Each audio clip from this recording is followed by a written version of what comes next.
One day in the woods of the Imperial Guard, 5 friends got together and thought real hard. They were trying to come up with something they could do, but these 5 friends really didn't have a clue. Then Wally the Woodpecker came up with just the thing. He suggested they build a fort, and everyone agreed, even the bird Bing. Immediately they began. Each animal gave a helping hand. But as each of his friends left to do their thing, Polly the Peacock's despair grew. Because he had no way to help build, his talent wasn't special, he knew. As he searched for something to do to help, Polly came to Bev the beaver. Bev was cutting down the woods by using her teeth like a cleaver. Polly wanted to help and thought he would aid Bev by biting the tree. But this caused pain in his beaked mouth, so great that he set the tree free. Next, Polly came upon his good friend Dean the deer. Polly watched him and then came near.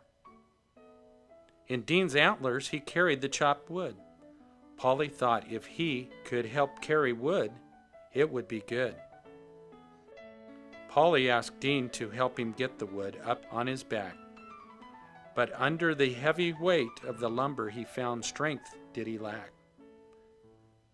The weight of the wood caused Polly to fall down, and sadly poor Polly the Peacock had to drop the wood to get off the ground. With shoulders slumped in silent defeat, Polly walked along wishing he could master such a feat. It was then that Polly saw the woodpecker named Wally. Wally was using his beak to hammer in nails, and he was so jolly. Again poor Polly the Peacock wanted to lend a hand.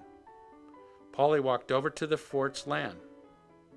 He tried to hammer in a nail with his beak, and Polly thought at least he had succeeded when he heard a creak.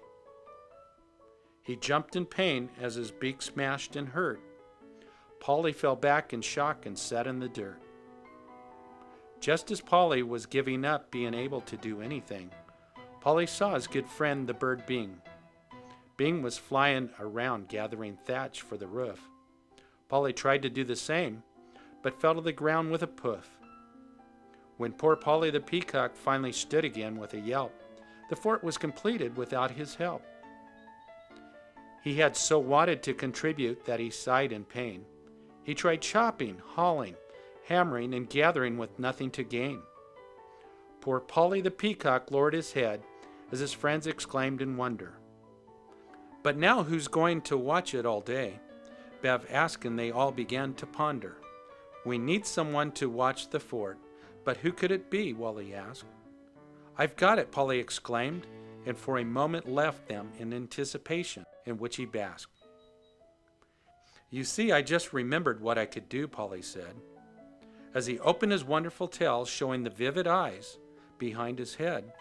Then Polly the proud peacock climbed atop the fort to do what he had claimed, and at the wondrous sight of him atop the fort, all his friends exclaimed.